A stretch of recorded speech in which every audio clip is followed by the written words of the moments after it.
Welcome to the Politics People. My guest today is a legendary journalist, author, broadcaster, commentator. I'm talking today to Peter Hitchens. Good morning. Morning. Are you aware of the influence that you've had over the last few decades on British politics? And well, yes, I've had absolutely no influence at all. See, I see. Maybe I'm just a super fan, but I think that your presence on the platforms, on broadcast platforms that you've had for the last 20 or so years have had a huge impact on voters and voting behaviour and the mood of the country. But you don't see that at all. No, I can't. It depends what you mean by impact. I mean, none of the things which I desire to change have changed as a result of my efforts. The research that I put in has made no impact at all and is not listened to or acted upon by any government body or even political party. I think of several areas: education, policing and crime and justice, and the question of drugs, for instance, on which I've spent a great deal of time and research and published books. And I might as well, books which in some cases I pressed on ministers and senior officials and put into their hands, so I know they've had the chance to read them.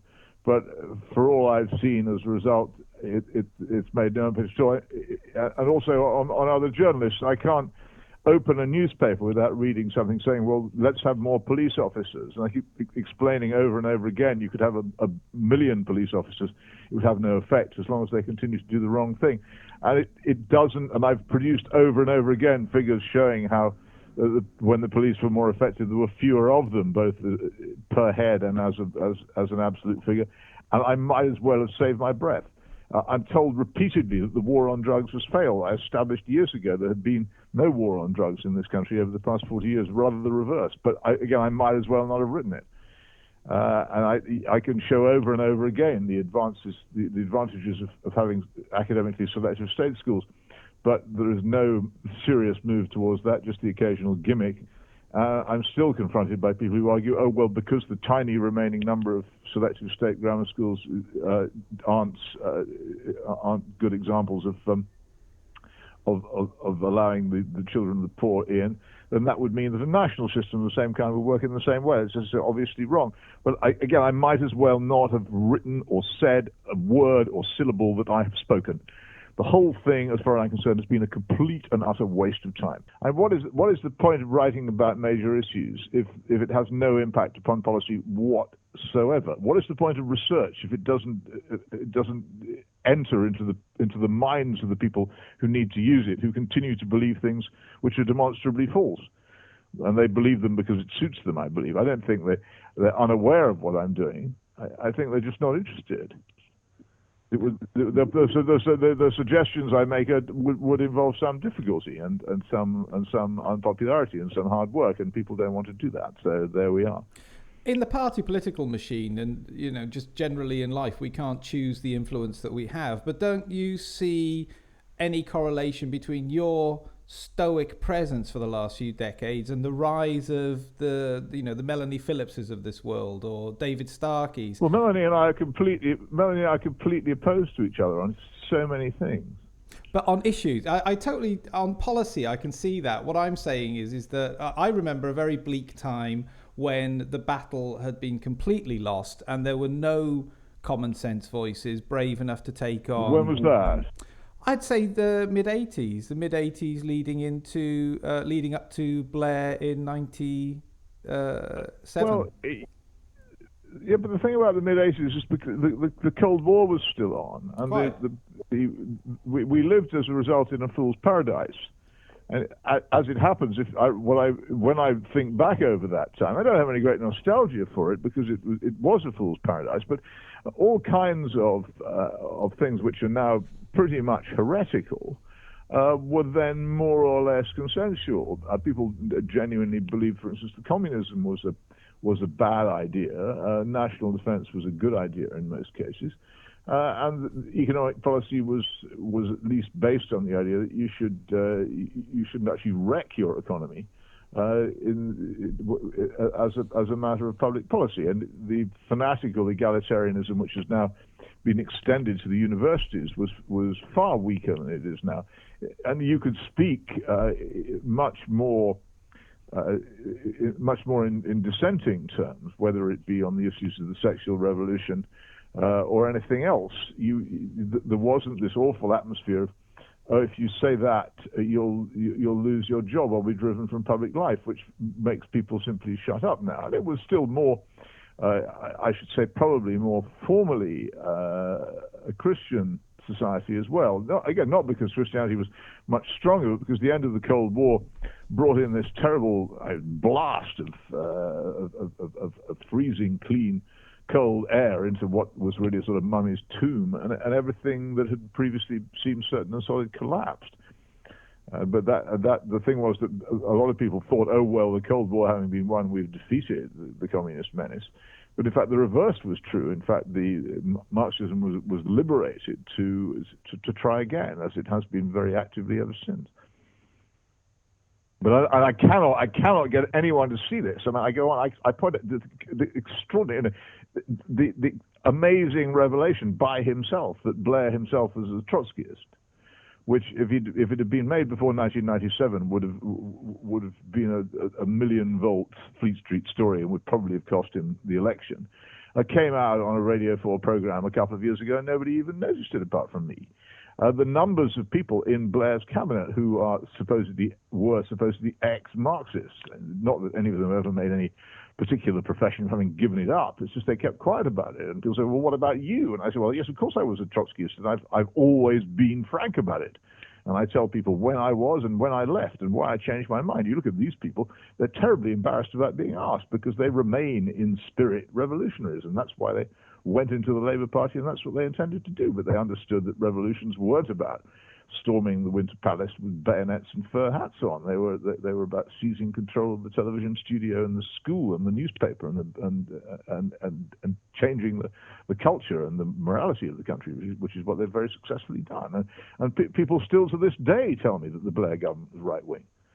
And they laugh when I suggest it was anything otherwise. And hopeless. I'm standing there. You've seen the original version of the invasion of the body snatchers, where the hero, he knows what's going on, and no one will believe him.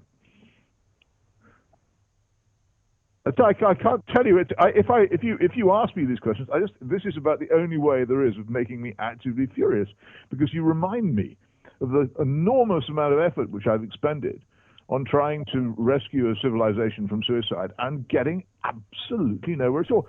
Most of the time I've reconciled myself to this, but you just reminded me. Look, I apologise if it's no. I mean, it's not your fault. It just is the case. I mean, don't tell me I've been successful. That's all I ask. Well, all I'm saying is like, look, it may even be beyond our lifetimes, but I'm saying that you might feel that it was a futile act up to this point. But I'm saying without your presence, this argument wouldn't have even been on the radar. The whole. Well, so what? If nobody pays any attention to it, so what if it's on the radar? But you're steeped in it, and but most people aren't. And I'm saying that it's more like turning around an oil tanker. You're trying to take an entire culture. There's been a semi-revolution. Well, okay, but I've been trying to turn around the blinking oil tanker for 20 years, and it hasn't shifted its course by a single degree. You don't think the rise of, if anything, it's increased speed towards the reef towards which it is steering with such enthusiasm. We might not end up with the utopia. I agree, but don't you not think that rise? No, I'm not a utopian. I'm not interested in utopia. When I originally wrote my first book, The Abolition of Britain, I genuinely thought that if one drew attention to the nature of the Cultural Revolution and its direction, that it might be possible to turn people away from it, and also to get intelligent people on the left to understand that they were not achieving the consequences they'd intended. And to give them the credit of believing that their motives were good, and that therefore if they saw that their good motives were leading to bad results, then they should reconsider them. Nothing of the kind happened. I continued to be a pariah. The late Sir Roger Scruton pointed out the difference between the left and the right. If he disagreed with people, he just thought they were wrong. But if the left disagree with you, they think you're bad. And they do. They think I'm wicked. And my access to wider media, I'm terribly grateful to the newspapers, particularly associated newspapers, which have given me the platforms that I have. Unbelievably grateful, because without them, where would I be? But the other platforms, which would help me to reach audiences beyond that, the publishing of books or getting onto broadcasting, they narrow all the time. My books used to get reviewed. Now they don't. I had a tremendous struggle to get my first book published, and then it got a little bit easier, and then it got more difficult again. And as for access to major BBC programs, it seems to me to be diminishing. I get on less than I did 2 years ago.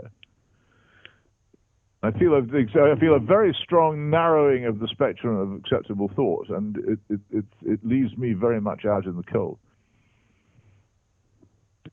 I hope it doesn't get any worse than that. That's the real worry, is that we move on from that to a genuine active intolerance of dissent, which I think may not be all that far away. It might be my sort of search for like a Hollywood ending, but I just think you and people like you, but you predominantly have created a vestige of hope to turn this round in the final reel. That's what I think. Not in my case. I have no such hope. I don't expect anyone to come over the horizon to rescue me at all. Well, I was going to ask that. Yeah. So you're pessimistic about the future. No, realistic. I look at the disposition of forces. I can where is it? It's like Winston Churchill's question to was it Gamelin? Où est la marche de manœuvre? Where are the reserves? And Gamelin replied, aucune, there aren't any. At that moment, Churchill realized the French were beaten. There was nobody coming, and he had to then magic an American rescue for this country out of thin air. But you could, pretty much selling us to the United States. You might not agree wholly with the Melanie Phillips of this world, or even Nigel Farage. But do you not see any correlation between your Nigel Farage, absolutely none at all. No, Nigel Farage has expressed a desire to decriminalise drugs. I have nothing in common with Nigel Farage. And I never have. Melanie loves, as far as I can see, interventionist wars, and I hate war to such an extent that I find this an impossible bridge to cross. And it's a cross. And also, I had tough to say that in 2010, when it seemed to me that we had an absolutely unbeatable opportunity to destroy the Conservative Party, and I'll come on to the reason why this is so important in a minute. No. I appealed to a number of other newspaper columnists and commentators to join me in what I believe to be an absolutely justified appeal to people not to vote for David Cameron's Conservative Party. And Melanie was completely uninterested and brushed me off. And I don't forget that, I'm afraid. The point was that we have actually spent in this country the past, very nearly 10 years, saving the Conservative Party at the expense of Britain.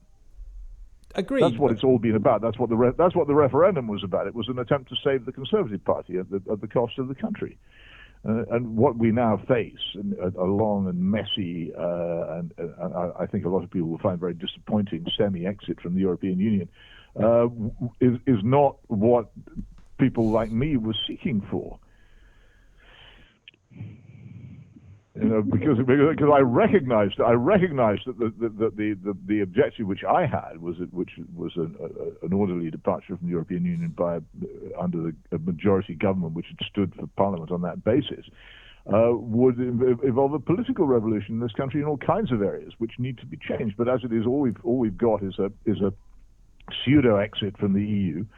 Undertaken by a Conservative Party which remains egalitarian, socially liberal, opposed to the idea of personal responsibility, weak on national borders, poor on defence, clueless about crime and justice, and worse than useless on education. And nothing has been transformed. I'm just listen. I'm to my dying day. I'm going to say, yeah, it's definitely not right yet, but it would be way worse had you not. It's not even moving towards being right. You don't think so? It's not moving towards being right. Nothing has happened that suggests to me that anything good is going to come out of any of this. See, somebody like you, for me, you have been a really bold, brave, lone voice. I mean, dealing with just being, sent to the the peripheries of broadcasting, as you say, you know, no major shows on major broadcasters, etc., being frozen out. But from that position, you have managed to influence the debate. Like I said, for me, you were a lone voice. How have I influenced it? You've made it possible. And I constantly hear debates about all the subjects in which I'm interested. I hear them on the radio. I see them on the television. I attend them sometimes. I don't get the impression that anybody I'm listening to has been even slightly influenced by the points that I'm making. And people who even supposedly my allies will come out with all kinds of stuff about the war on drugs has failed or whatever it is. But when if you're going to deal with the micro, I totally take your point. I'm just saying on the macro, if you like, of you showing that it is possible to take on this liberal establishment, the broadcast establishment, if you like. This is when I was a Trotskyist, I think it was Herbert Marcuse who came out with this phrase "repressive tolerance," which at the time was actually false.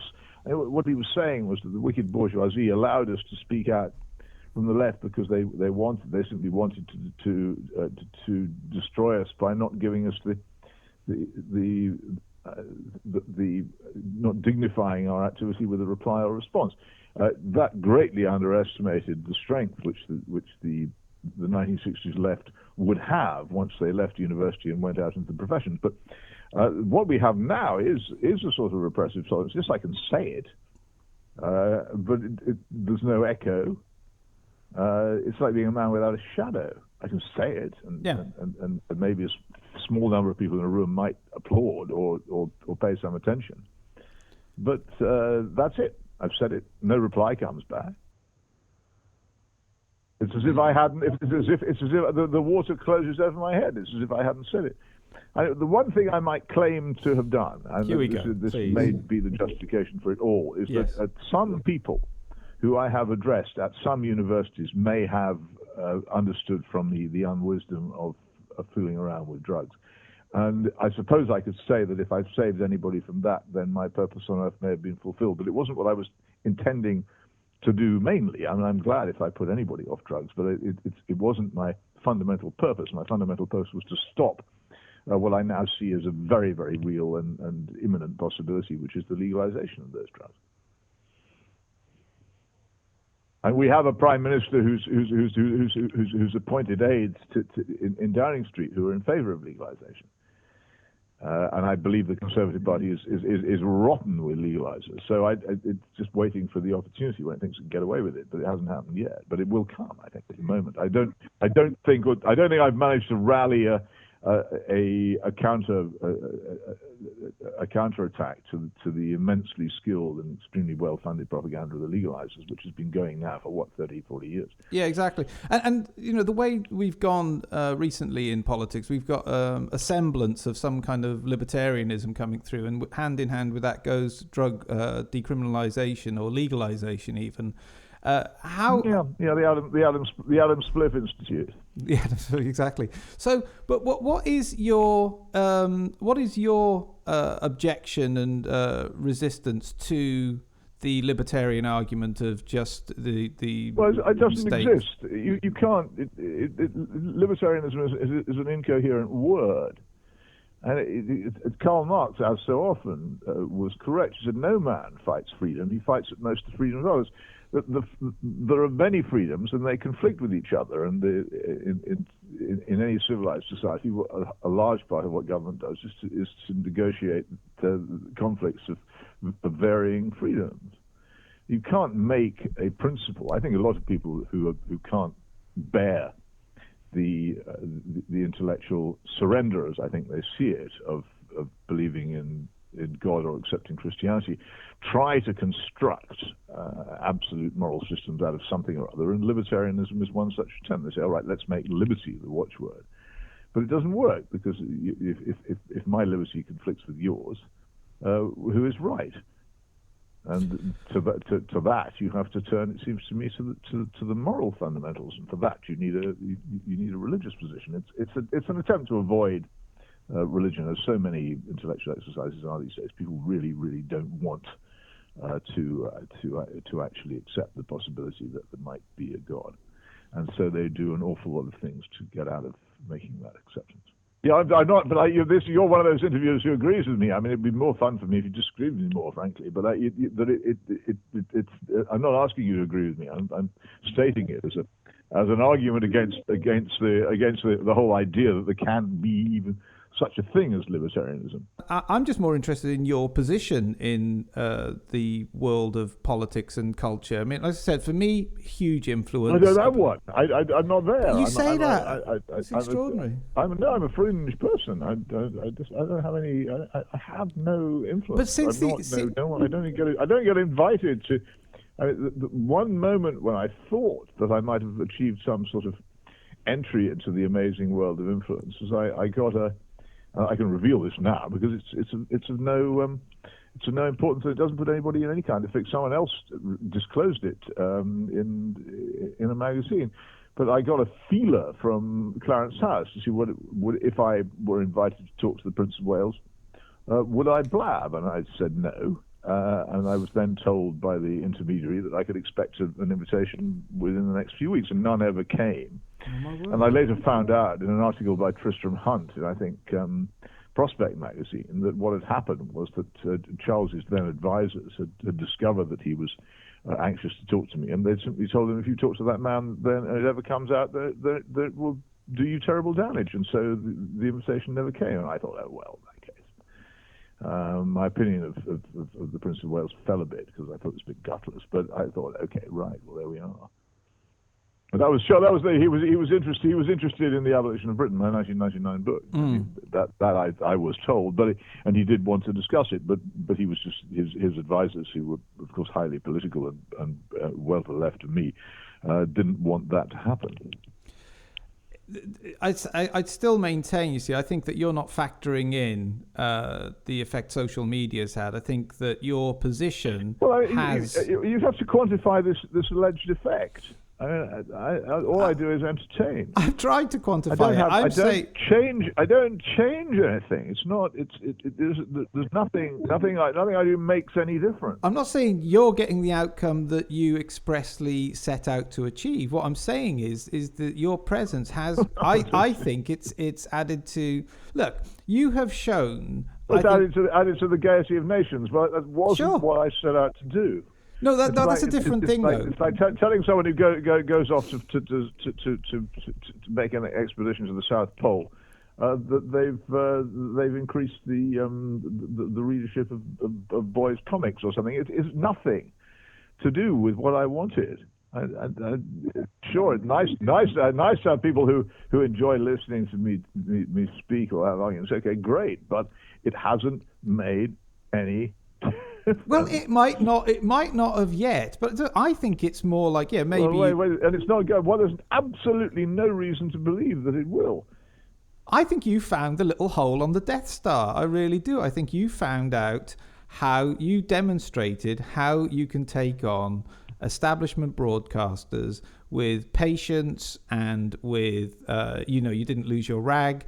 You kept to your brief and your wicket, and you were unswervable and were able to deal with all incoming. And I think that was hugely instructive for the next generation of opinion formers, if you like, coming in with an unpopular establishment argument, and that being able to atomize through social media. I think I think you are the patient zero of the shift in politics in the UK, myself. Well, you think that if you like, but I know it to be false. Gosh, it's extraordinary. Well, it's and that's the humility is it adds even more to the legend. But it's not humility. I'm absolutely not suffering from any sort of humility or false modesty, but I am extremely realistic. It's extraordinary. The number of people I talk to. It's just. I've said at the beginning. Yeah. I might as well not have said it. It has had no effect at all. See, the thing is, all right, I will argue with you. It's like being a ghost. You're standing on the bridge of a ship, next to the steersman, and he's steering the ship towards the rock, and you're steering the ship towards the rock as loudly as you can, and you're surrounded by people who are chatting away about how bright the sunshine is, or what fun the party that evening is going to be, and the steersman continues to steer the ship towards the rock, and say, look, you're steering towards a rock, and again he cannot hear you. It's like being that. It's like you're present, but only as a ghost. Nobody hears what you say. Listen. Even extending that analogy, I think possibly the moment when the ship strikes, and maybe I will cease to be ghostly, and I'll be able to say, "Okay, I told you so." No, listen. I think it's like, yes, fair enough. As we gurgle down towards David Jones's locker, but that's the only point at which anyone will hear what I say.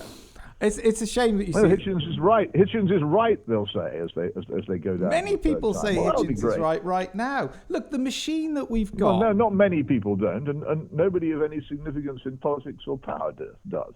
Well, as you've just said yourself, that the Prince Charles, floated the idea of meeting with you, and then was shot down. I think that does give exactly. That was the end of it. And in any case, if I had any conversation with the heir to the throne, it would be completely overlaid with the fact that he's become a total what can one say, zealot in the climate change cult. So which would occlude any chance whatever of getting anywhere with them or anything else, but it's not going to happen. And the fact was that was I got one of those intimations that maybe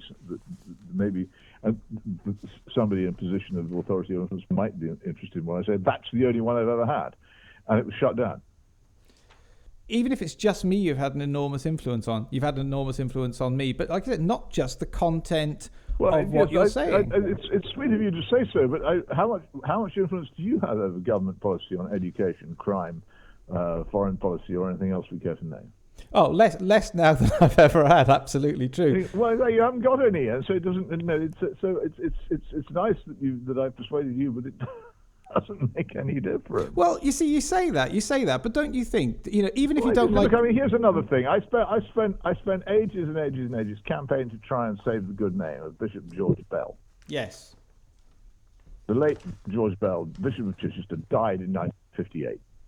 And to this day, people ring me up and say, "Well, what about this Peter Ball you were speaking out in favour of? Look at him; he was a terrible paedophile." I say, "Look, Ball and Bell are two different words. They're two different people in two different eras, and the level of consciousness of people who actually think they've read what I've written and heard what I've said is so poor that they think that I'm a defender of the grotesque paedophile criminal Peter Ball."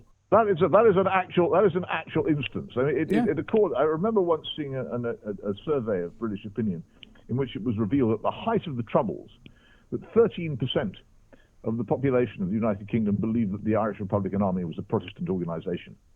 That's one person in 8. Yeah. The level of misunderstanding and profound ignorance is enormous. The other thing is people in my position, people think they know what I say.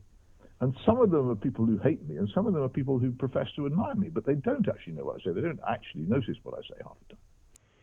If you can mix up Peter Ball and George Bell, than which there could not be two more different people, then think what else you might be able to mix up. Gosh, that's irritating when that happens. But I totally understand how exasperating it might be for people not to get... It's worse than exasperating. I mean, anyone who could think that I would spend 1 nanosecond of my time defending the reputation of a 4-letter man like Peter Ball, anyone who could even think that, I mean, what is it? How could they be so wrong? But that's the world we live in. I mean, look, how many people... They probably think they're readers of my column. How many people are as precise or assiduous and correct as you are? Very, very few. But that's the mind you're converting. That's not being assiduous, is it? No, you are, though.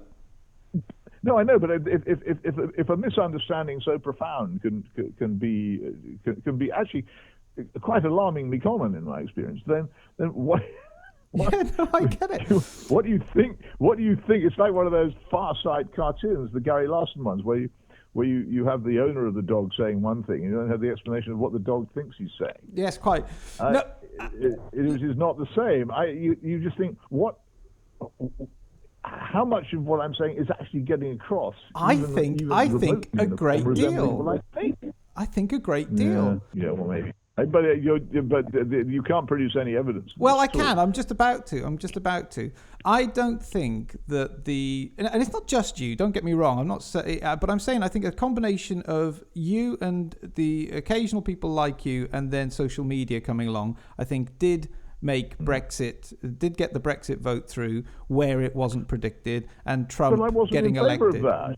No, I'm not saying you. But I wasn't in favour of that. I was against the referendum. I know you were. Campaign in it. I didn't vote in it. So I know you don't expect me to take any joy about that. It's been completely disastrous. But you're breaking it down to just achieve any of the things that I was hoping to achieve. You're breaking it down. Exactly. Well, this is two separate discussions. I accept that you haven't achieved, in your eyes, you haven't achieved what you set out to achieve. I get that. What I'm saying is about the influence that you had and have ongoing, I'm saying did affect the change that made it possible for people to, if you like, go and vote in their own with their own conscience, as opposed to following what. Well, I hated what they did, and I hate the consequences, and I loathe the fact that it's saved the Conservative Party. I strongly dislike the fact that it's elevated to prominence Al Johnson, who is a perfectly likable person, but is not in any way conservative. I was shocked and remain extremely shocked that Al Johnson and Michael Gove,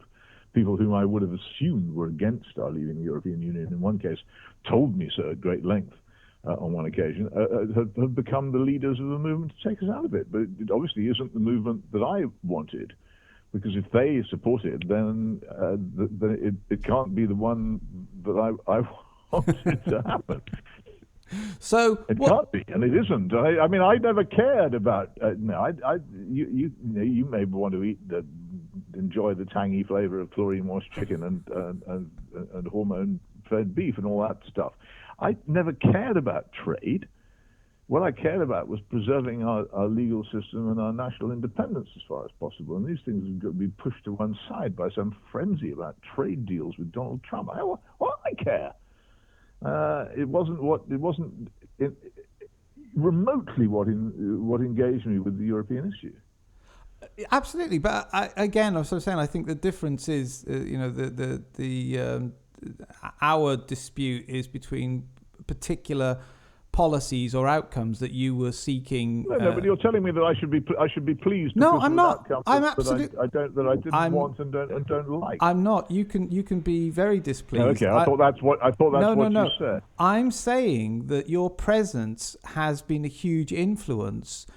They may be fellow travellers and they might not be voting for policies that you espouse. I'm simply saying that basically your presence and the combination of you and others like you and then social media started... Who's like me? Well, as I'm saying, the Melanie Phillipses of this world, the Toby Youngs... I say Melanie likes war. I understand. Now, there might be differences on particular policies. Well, that's a big difference. Well, it's a huge difference. I don't think there's. I'm not in favour of these liberal wars. I'm saying I don't think there's a huge difference. It's a divide so profound that I can't really accept anybody who takes that view as long. No, I understand, but you see, you're breaking it down to policy, and I get that. What I'm saying is that look, it's much more than that. It's not just she likes wars and I don't like wars. It's a fundamental difference between us on our whole view of the universe. Again, though, but I think, again, you could probably say that about Brexit voters. Those people come from the left and people come from the right, but they'll find some sort of common ground. I'm saying I think the very presence of you being able to take on establishment media so effectively for so long, I think created a chink in the armour, if you like. The Achilles heel of the BBC, for instance. And I think you showed you led the way on how to take them on. You find chinks in the armour of your foes so that you can do them damage.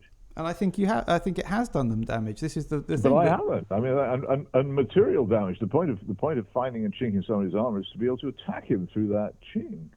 We're talking now about the BBC being disestablished. If you don't do it, I don't see any change. For instance, take the BBC. Has the BBC in any way become less keen on espousing and propagating the idea that legalizing drugs is a good idea, something it does pretty much every day? No, it's worse than it was. Has the BBC ever? I mean, I do actually try. I don't sit waiting. I do actually try to interest the BBC in allowing me to make programs on these subjects. And I might as well have saved my breath. I go through the proper procedures, and I can't. I have made successful TV and radio programs for the BBC in the past. But there's one which still goes around on the internet about the European issue, and in terms of radio, I made one which actually got favourable reviews, I think, in 3 newspapers the day after it was broadcast. But the result of that was not that I was asked to make more programs, but that I was asked to make fewer. From 1, I went to 0 in television, and now I can't get. The friends of mine who've tried in the past to get me onto BBC Radio 4 have now given up. Yeah, there's no point. The answer is always no. I was once told to my face by a former controller of BBC Radio 4 that I would never present a program on that station. I proved that person wrong, but it was a struggle, and the shutters then came down again very quickly afterwards.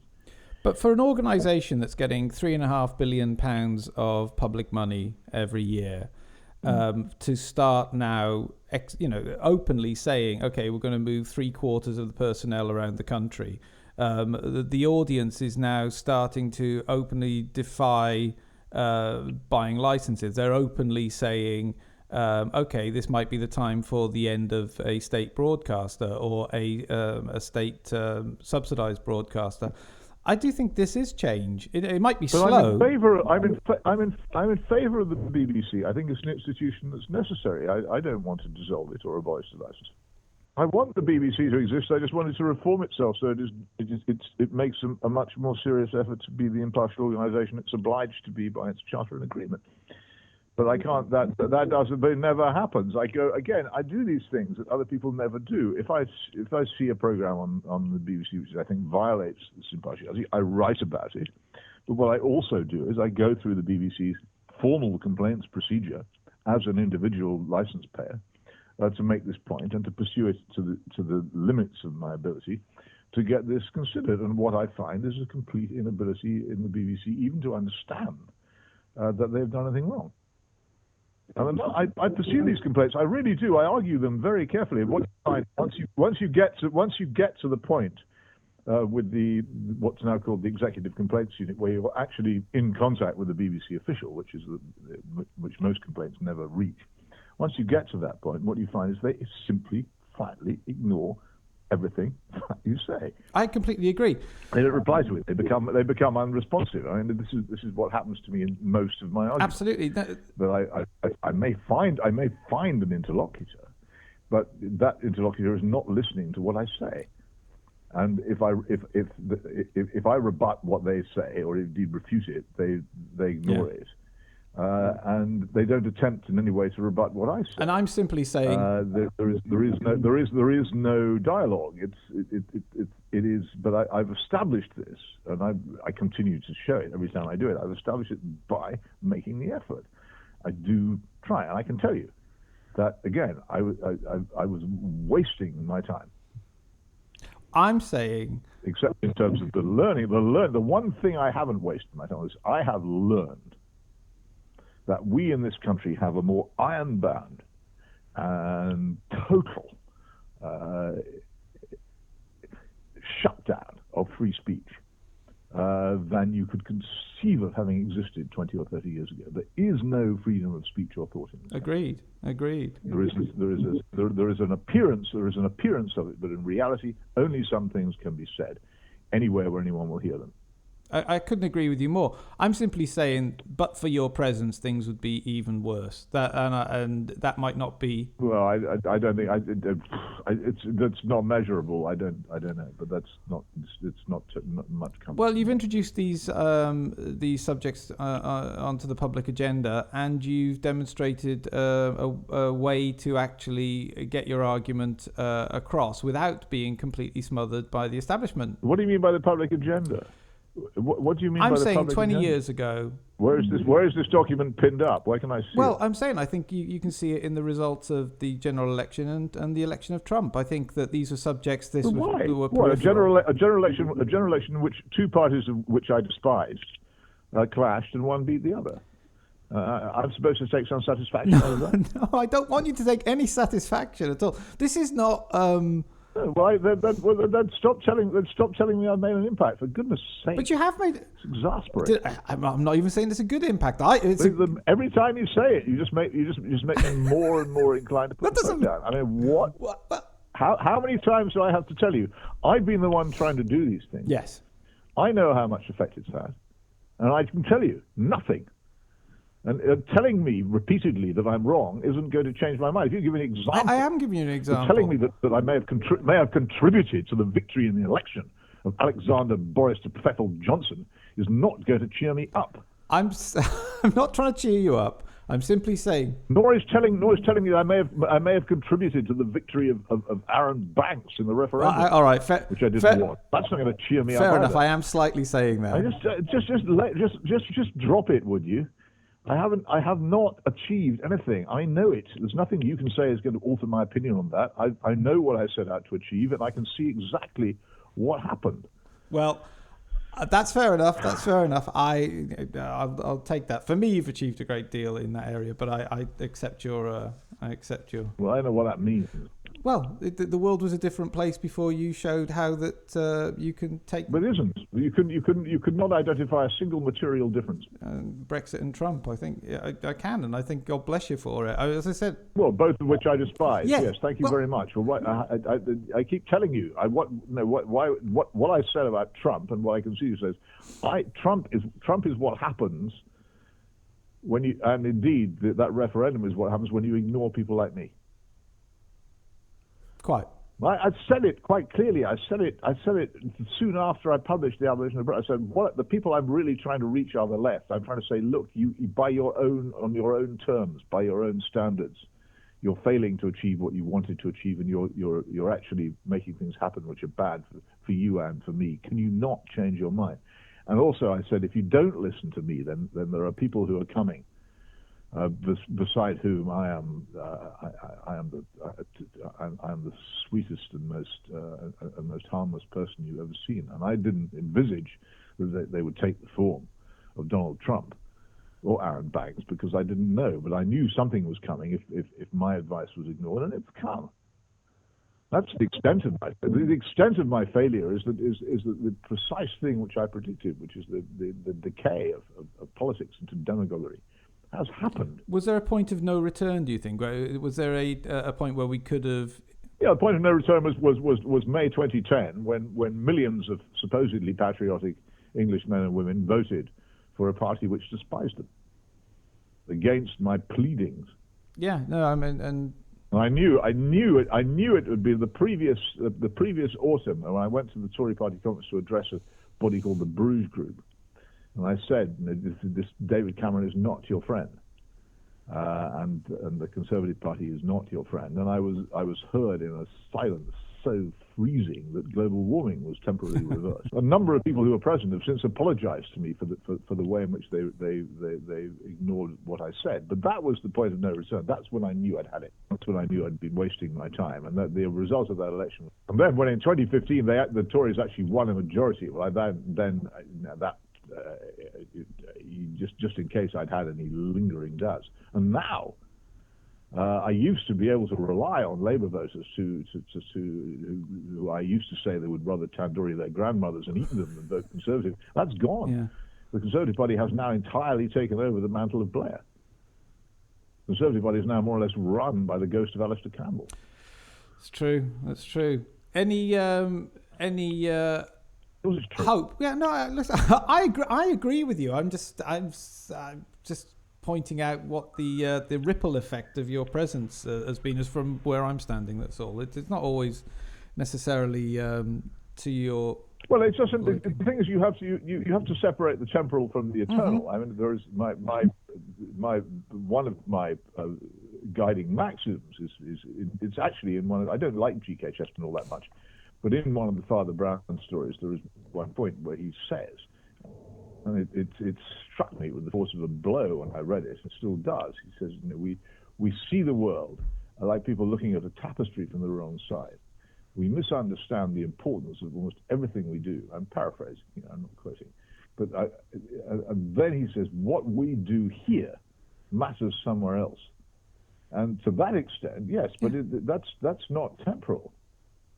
And I don't know, in the eternal measures on which I ultimately rely, I don't know where I am in the balance of that either.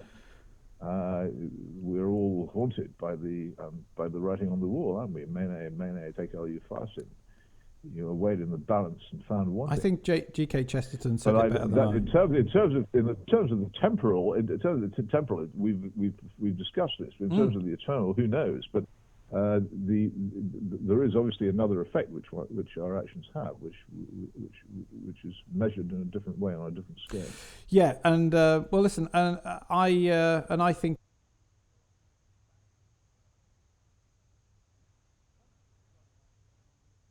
Yeah, well, just stop saying that, would you? I mean, it isn't. No, it isn't going to get you anywhere.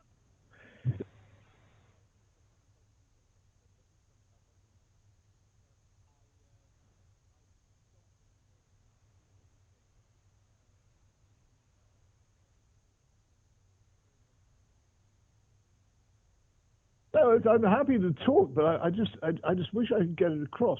People laugh, you see, when someone says, "Well, what should I do?" And I say, "Well, get out." And they say, "Oh, where should I go?" As if no, I don't care where people go. If they can't make their own arrangements to get out, they won't succeed anyway. But it's the laughter which follows. People genuinely don't. There's a great moment in one of the Le Carre books. I don't know which one, maybe the Looking Glass War, but where the man who has this vision, he's a member of the Secret Intelligence Service, he's seen the driver of a car, a stupid little man, a stupid little car, nearly crushed between two lorries. And they haven't, fortunately, this hasn't happened, but it's incredibly close, near collision.